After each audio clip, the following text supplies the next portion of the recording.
Now the whole world is in peril. Humanity and civilization could fail.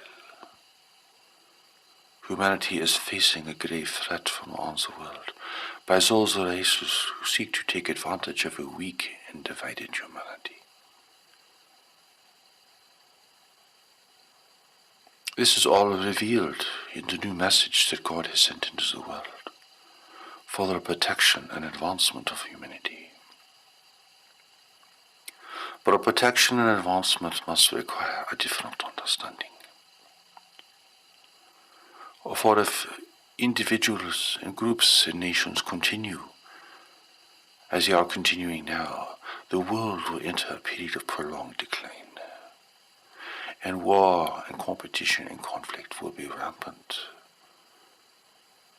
And people everywhere will suffer greatly.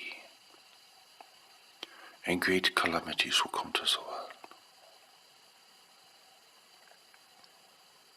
And people will not be prepared.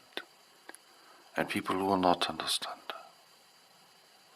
And people will be betrayed by God. People will feel as if their prophecies are being fulfilled and that the end of the world is at hand. But this is not the end of the world.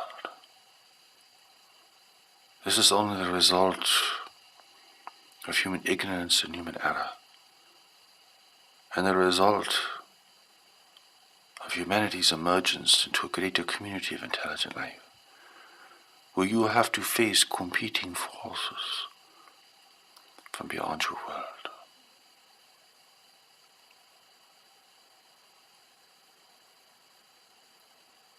It is necessary, therefore, in the new message that God is sending into the world, that a clear understanding being given of humanity's predicament and situation, and the great opportunity for human unity and cooperation that exists even at this moment. But to see this greater opportunity, you must see the greater problem that is facing humanity. And this requires a clear and new understanding.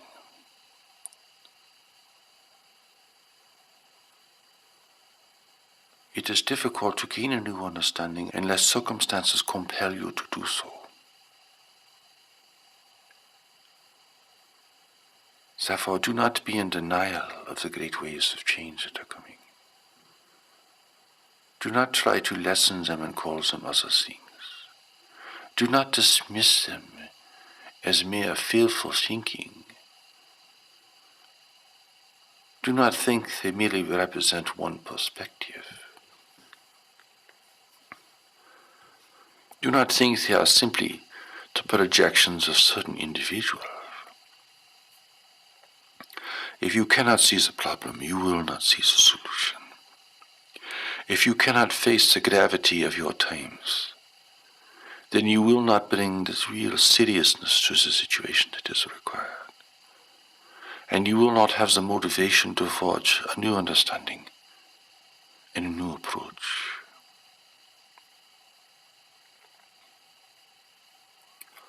It is not enough simply to be fearful and to fret about the future and to complain about the behavior of others.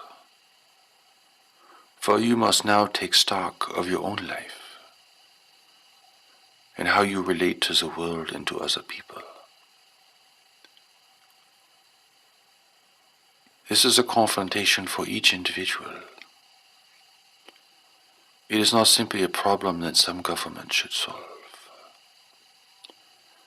The responsibility is shared by everyone, individually and collectively. If you can consider this seriously, you will realize that you do not have an answer, that your answers are inadequate, and that even you yourself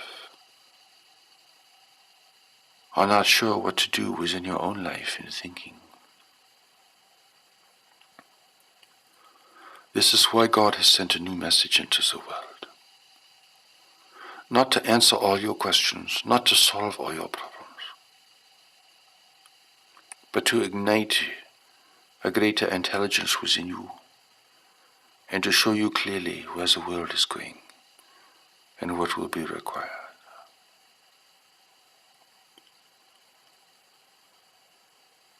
People will have to work out all the details and will have to figure out how to apply all these things. But without this greater understanding, humanity will fight and compete and struggle with itself. Its divisions will become sharper. Its wars will become more embittered and prolonged.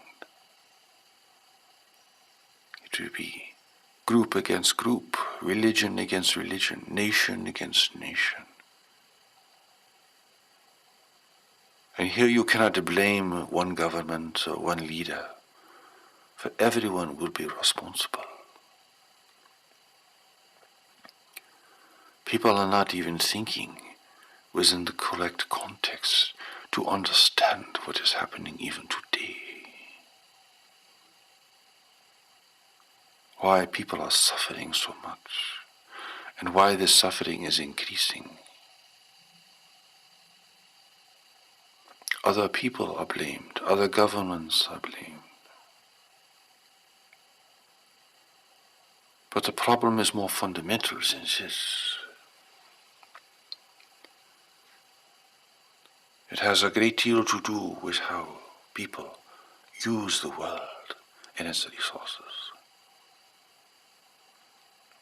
And that people identify only with their family or their small group, and not realize that humanity will have to work together far more cooperatively in order to use these resources in the world which are now declining. The question for governments then is not simply how much military power you can have, or how much wealth you can accumulate, or how you can maintain a lifestyle that cannot be sustained into the future. The question is how you take care of your people, how you provide what they will need. For only this will maintain stability and order, and only this will keep humanity from falling into chaos and destruction.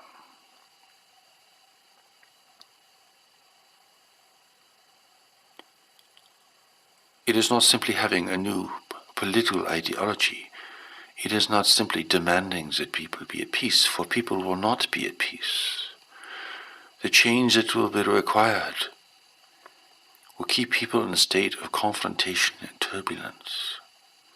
For peace and change do not coexist very well.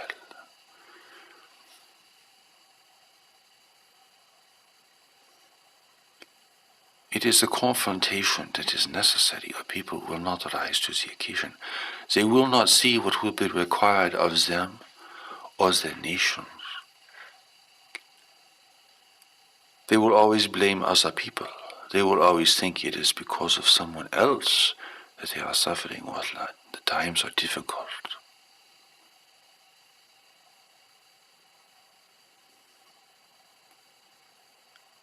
And all the energy that goes into complaining and whining and projecting blame upon others will all be wasted, for it will lead to nothing at all. It will not generate constructive action. It will not raise the level of personal responsibility. It will not encourage or require people to consider how they live and what they themselves must do within their life and in their own relations with others, to live a more balanced and simple life.